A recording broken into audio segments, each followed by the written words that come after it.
Hello dear students, today we start chapter number 6.2 of unit 6 recruitment meaning and source। देखिए इसका क्या है recruitment, ये वर्ड जो है हमने पिछले 6.1 चैप्टर में हम पढ़ चुके हैं। तो रिक्रूटमेंट अब इसका मीनिंग पढ़ेंगे हम, क्या है इसका कंसेप्ट क्या है। Recruitment means making available persons to fill different vacant post in the organisation. Efforts are made in this process to ensure that more and more people submit applications so that selection become easy।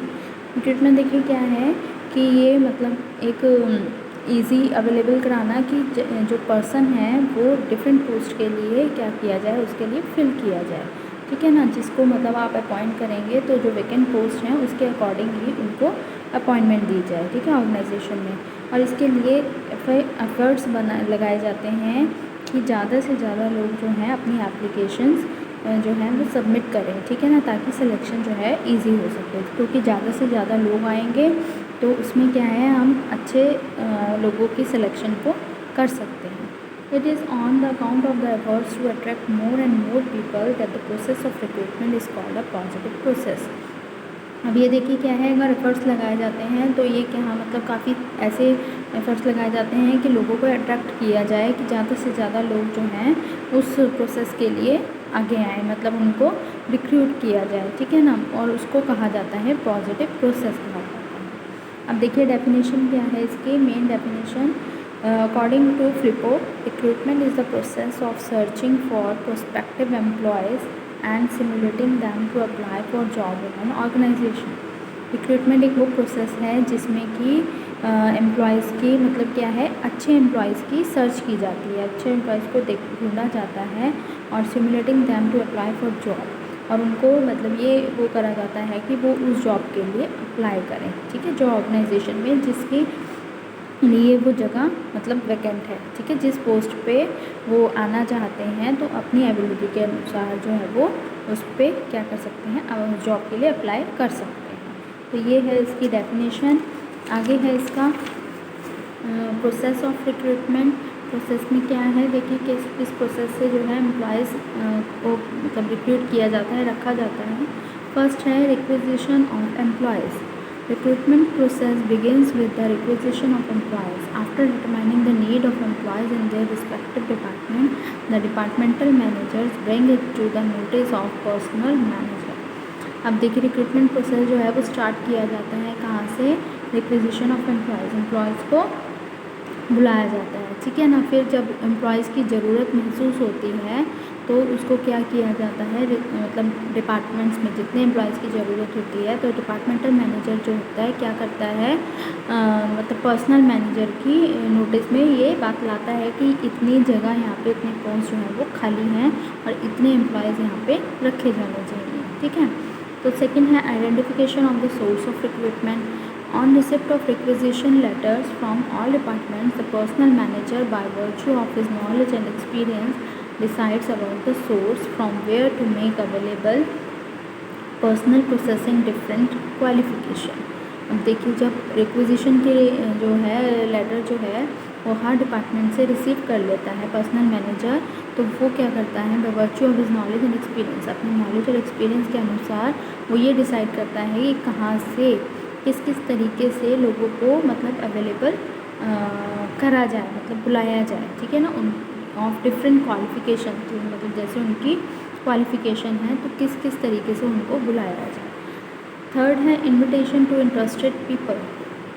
And the second stage, after finding the source, interested people are invited to apply for different job.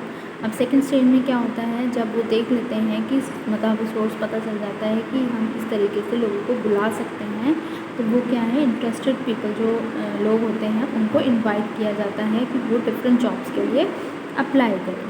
To this effect personal manager prepare a comprehensive information carrying the following details.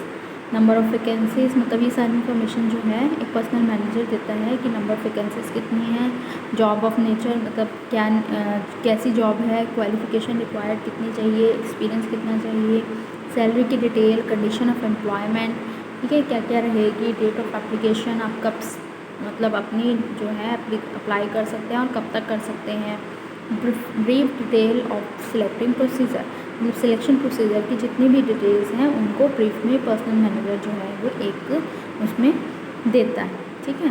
Fourth है preparing the list of deserving applicants. Fourth देखिए क्या है, on receipt of the application the same are verified. जब उनकी application मतलब वो receive कर लेते हैं तो उसके बाद उनको वेरीफाई किया जाता है। During the course of verification applications are divided into 2 parts.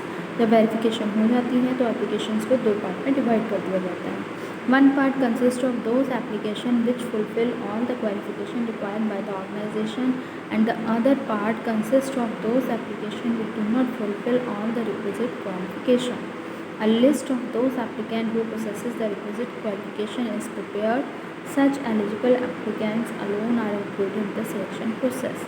अब देखिए क्या है इसमें कि वो एप्लीकेशंस जो कि मतलब सारी क्वालिफिकेशंस को पूरा करती है अकॉर्डिंग टू पोस्ट जो है ऑर्गेनाइजेशन में, जो ऑर्गेनाइजेशन को चाहिए, तो उनकी जो मतलब ज़रूरतों को पूरा करती है उनको अलग डिवाइड कर दिया जाता है।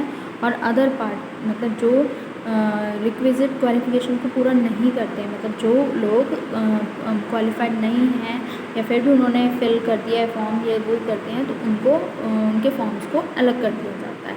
तो इस तरीके से 2 पार्ट्स में उनको डिवाइड कर दिया जाता है। और डिजर्विंग एप्लीकेंट्स जो हैं, जो मतलब काबिल हैं, उनकी जो है एक अलग से लिस्ट तैयार कर दी जाती है, ठीक है। तो ये है इसका प्रोसेस।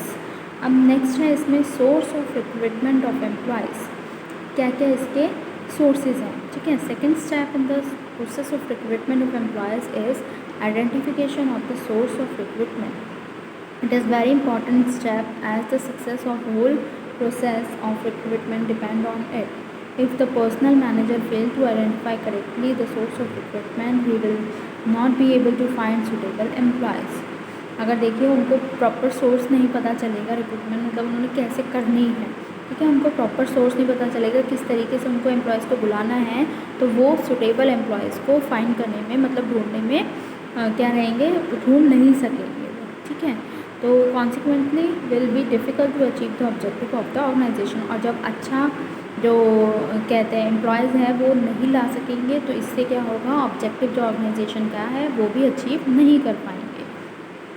अब देखिए इसमें क्या है, to attract employees to business organisation usually 2 kind of source are tapped, internal source and external source. 2 तरीके के जो सोर्सेज हैं वो मतलब क्या ऑर्गेनाइजेशन में यूज़ किए जाते हैं। फर्स्ट है इसमें देखिए internal source. Internal source of equipment from with in the enterprise, जो भी मतलब क्या है internally with in the enterprise जो यूज़ किए जाते हैं सोर्सेज, ठीक है, कैसे एम्प्लॉयज़ को वैकेंट पोस्ट को भरा जाए। तो फर्स्ट है ट्रांसफ़र, सेकेंड प्रमोशन, थर्ड है ले ऑफ। तो ट्रांसफ़र में क्या होता है, this procedure involve the transfer of an employee from one department और branch to the other department और branch of the same post. अब इसमें क्या किया जाता है कि मतलब एक डिपार्टमेंट से दूसरे डिपार्टमेंट में एम्प्लॉयज़ को ट्रांसफ़र कर दिया जाता है। पोस्ट वही रहती है, ब्रांच वही रहती है, मतलब उसमें क्या होता है बस कि एक डिपार्टमेंट से दूसरे डिपार्टमेंट में एम्प्लॉयज़ को ट्रांसफ़र कर दिया जाता है, ठीक है। तो ये इंटरनल सोर्स है जो मतलब ऑर्गेनाइजेशन के अंदर ही प्रोसेस किया जाता है। This procedure is usually followed when some employees are surplus in one department and there is shortage of similar type of employee in other department. और ये तब किया जाता है जब एक डिपार्टमेंट में मतलब जो काम करने वाले हैं वो 1 से 2 हैं, मतलब कि ज़्यादा हैं, ठीक है ना, सिमिलर काम कर रहे हैं 1 से 2 या 3 लोग, तो उनको दूसरे डिपार्टमेंट में ट्रांसफ़र कर दिया जाता है, ठीक है। सेकेंड है प्रमोशन।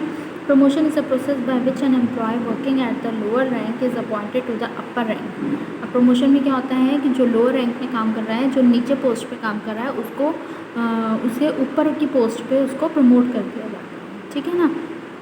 तो उससे उसकी क्या है रिस्पॉन्सिबिलिटी भी बढ़ जाती है, उसका स्टेटस भी बढ़ जाता है और उसकी सैलरी है जो वो भी क्या होती है, बढ़ जाती है, ठीक है। थर्ड है lay off. It refer to the temporary separation of employee from the employer on the initiative of the letter.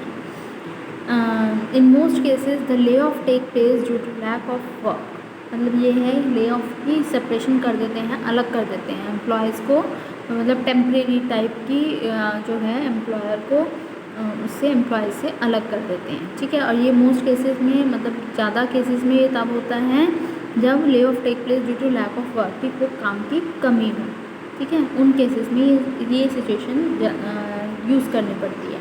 There is clear understanding between the employer and the employee that the preference will be given to that employee as and when the work will be available. मतलब उस employ को तब preference दी जाती है जब उसके according जो है काम वहाँ पे मतलब रखा हो, ठीक है ना. तो इसलिए उनको क्या किया जाता है, by recalling the laid off employee, कुछ टाइम के लिए उनको निकाल दिया जाता है और जब उनकी ज़रूरत पड़ती है तो उनको दोबारा से रख लिया जाता है, ठीक है. तो मेरिट्स हैं इसके, इंक्रीज इन मोटिवेशन, इससे क्या होती है, एम्प्लॉयज़ की मोटिवेशन जो है वो बूस्ट होती है, बढ़ती है, ठीक है ना. उससे जो एम्प्लॉयज़ हैं वो और अच्छे से इंस्पायर होते हैं और अच्छा अपना जो है वो काम करते हैं.